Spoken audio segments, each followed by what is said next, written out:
প্ৰথম কথা হ'ল যে অসমত আইন শৃংখলা আছেনে নাই আচলতে এই কথাটোৰ প্ৰশ্ন উত্থাপন হৈছে। অসমত আইন শৃংখলা যে সমস্যাত পৰিছে এই কথাটো পুনৰবাৰ প্ৰমাণ কৰিলে যে অলপ আগতে ৰাইজৰ দ্বাৰা নিৰ্বাচিত এজন জনপ্ৰতিনিধিক যি ধৰণে বৰ্বৰভাৱে নগাঁৱত আক্ৰমণ কৰা হ'ল আৰু লগতে অসম আৰক্ষীৰ বিষয়াসকলক বা কনষ্টেবলসকলক যি ধৰণে গুলীয়াগুলীকৈ পিটা হ'ল, এইটো মই ভাবোঁ যে অসমৰ ইতিহাসত এনেকুৱা ধৰণৰ ঘটনা নজিৰবিহীন আৰু এয়া প্ৰথম ঘটনা। এই ঘটনাটোক আমি তীব্ৰভাৱে নিন্দা কৰিছোঁ, গৰিহণা দিছোঁ। ৰাজনীতি ইমান তললৈ যাব নালাগে।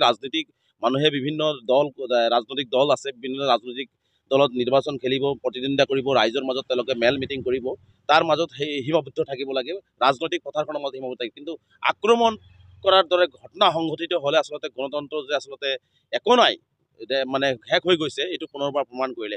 গতিকে আমি ৰকিবুল হুছেইন ডাঙৰীয়াক যি আক্ৰমণৰ ঘটনা, এই ঘটনাক আমি সদৌ অসম সংখ্যালঘু ছাত্ৰলীগে তীব্ৰভাৱে নিন্দা কৰিছোঁ, গৰিহণা দিছোঁ।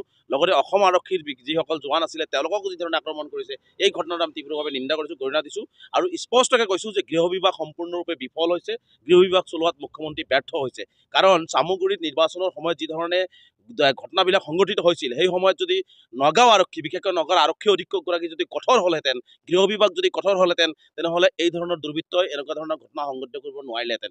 যিসকলে নগাঁৱত নিৰ্বাচনৰ সময়ত ঘটনাবিলাক সংঘটিত কৰিছিল তেওঁলোকৰ যদি শাস্তি বিহিলহেঁতেন, তেনেহ'লে আজি এই ধৰণৰ এজন জনপ্ৰতিনিধিয়ে হওক বা আৰক্ষীয়ে হওক এনেকুৱা ধৰণে ৰাজপথত ৰাইজৰ সন্মুখত তেওঁলোকে আক্ৰমণৰ বলি হ'ব লগা নহ'লহেঁতেন।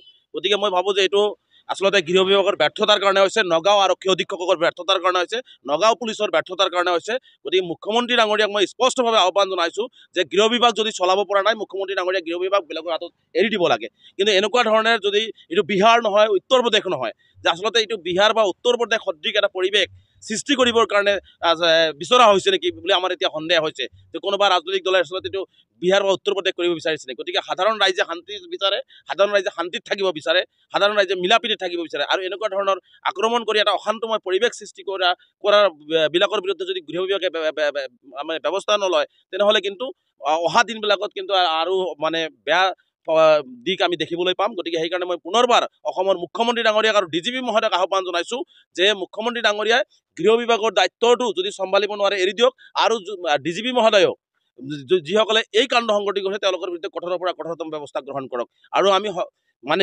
বিশ্বাস কৰোঁ যে এই ধৰণৰ ঘটনা যাতে বিহাৰ উত্তৰ প্ৰদেশৰ দৰে যেনেকুৱা ঘটনাবিলাক হয়, এই ঘটনাবিলাক যাতে অসমত নহয়, তাৰ কাৰণে অসমৰ ৰাইজ সজাগ হ'ব লাগে আৰু অসমৰ ৰাইজে এনেকুৱা ধৰণৰ ঘটনাবিলাকৰ বিৰুদ্ধে মাৰ বান্ধি থিয় হ'ব লাগে।